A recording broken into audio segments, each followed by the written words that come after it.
आहे आणखीन एका छानशा ब्लॉगमध्ये. तुम्ही शॉर्ट ब्लॉगमध्ये बघितलं असेल आमचा कॅमेरामॅन आजारी होता, म्हणजे त्याचं रक्त कमी झालं होतं, मग तिला ॲडमिट केलं होतं. तर ती गेली मामाकडे. तर आज आली.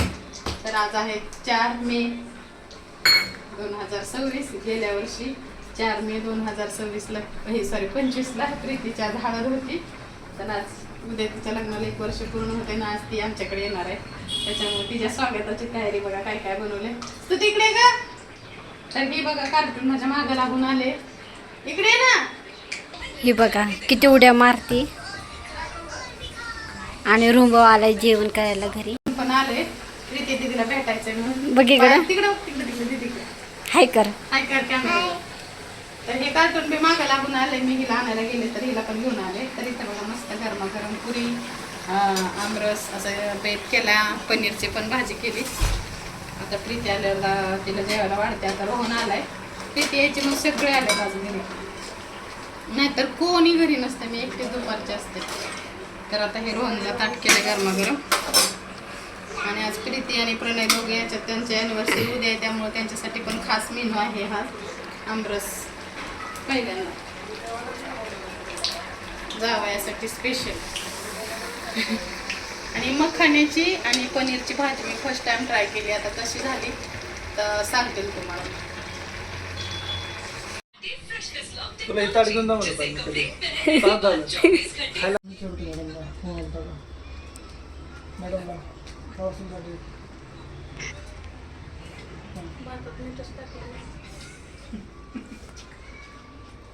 हा चालेल.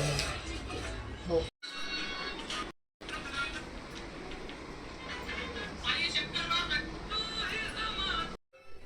तर आता प्रीती आली म्हणून प्रणयचं आणि प्रीतीचे ताट केले.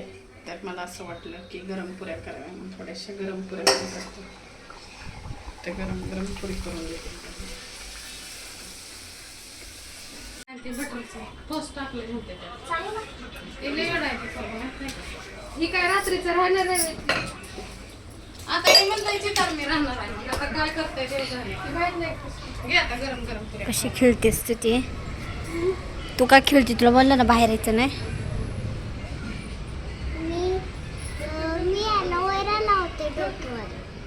काय लावती? ओ अच्छा. चला घरात मॅडम, घरात चला.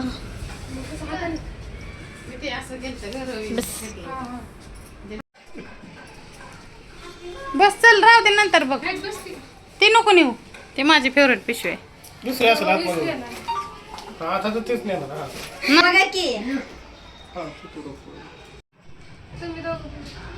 थांब ना, येते ना. आता कसलं घरामध्ये फॅन लावाय पाहिजे जरा तरी. मला जायला जमणार नव्हतं म्हणून आम्ही घरी सेलिब्रेशन केलं. तर केक वगैरे आणला, केक कट करायला लावलं. दोघांना मी ओवाळून घेतलं. त्यांची पहिलीच ॲनिव्हर्सरी होती आणि नवीन लग्न झाल्यावरचं खरंच सगळ्या गोष्टीचं कौतुक आणि खूप चांगले जावई भेटले, त्याचा पण खूप अभिमान आहे. छान राहतात दोघं पण, असंच राहा. तुम्हाला आमच्या दोघांचे आशीर्वाद असेच राहतील. तर नंतर हे खूप उशिरा गेले घरी. मग केक वगैरे कट केला, सगळ्यांनी ओवळत. त्यांनी अर्जंटमध्ये जाऊन एक केक घेऊन आले. तिला काय गिफ्ट घ्यायचं होतं ते आणायला गेलो, पण तिला काही तर आवडलंच नाही. ते म्हणले मी तिकडंच घेते. मग म्हटलं ठीक आहे, जाऊ दे. तुम्हाला आता धोंडे जेवण करणारच आहे, मग तेव्हा बघू. तर आता लवकरच धोंड्याचा महिना येणार आहे, त्यामुळं त्यांच्यासाठी काहीतरी स्पेशल मेजवानी करायची.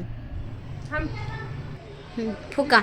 Happy anniversary, happy anniversary. फुकाला काय? तुम्हा दोघांना लग्नाच्या वाढदिवसाच्या खूप खूप शुभेच्छा.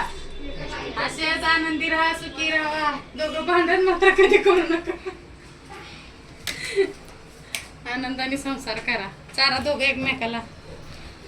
चारा. नाही तर केक खाताना भांडणं करतात. हां इकडं का? आता चांगलं कॅमेरात एक फोटो. चारता तुमचा बर्थडे, कोणाचा बर्थडे नेमका आहे कळलं नाही.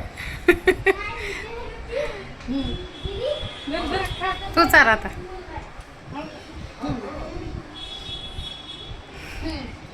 दाजीला लाव की जरा केक बिक. माझा नाही बर्थडे हो.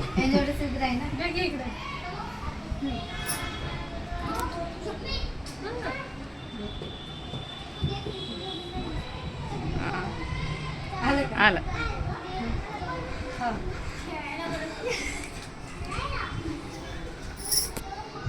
तुम्हाला मी चालते खाला किती बी लांब पळलं तर लय नटले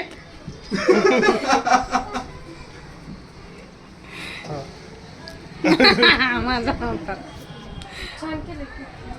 छान आहे ना केक घ्या आता केक की नका खाऊ डॉट दिलं ना का तर अशा प्रकारे आम्ही तिचे ॲनिव्हर्सरी साजरे केली आमच्याकडे आमच्या पद्धतीने सिंपल. तर दुसऱ्या दिवशी ती करेलच नक्की तिच्या घरी. तर आम्हाला काही जाणं होणार नव्हतं म्हणून आम्हीच घरी आमच्या केली. असे पण ते दोघं आले होते त्यामुळं. तर ही तिच्या लग्नातली क्लिप आहे गेल्या वर्षीची. तर तुम्हाला जर हा व्हिडिओ बघायचे असतील तिच्या लग्नाचे तर मला नक्कीच कमेंट करा. मी नक्कीच व्हिडिओ एडिट करून तुमच्यासाठी शेअर करत. चला व्हिडिओ आवडला तर भेटूया पुढच्या व्हिडिओमध्ये लवकरच.